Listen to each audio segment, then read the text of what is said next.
Yo, what is up guys? Welcome back to the channel. In today's tutorial, I'm going to show you guys a great Photoshop alternative that is free to use and it's completely online.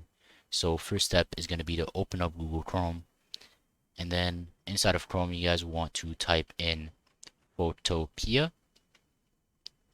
and then it's going to be the first link right here, Photopea online photo editor. Left click it, and then you guys can open up a new project, and then let's say you want the width to be a 1920 and then the height to be a 1080, so it's 1080p resolution. And then you guys can go ahead and create the canvas, and then there you go. You guys have Photoshop for completely free online. You guys can do pretty much everything.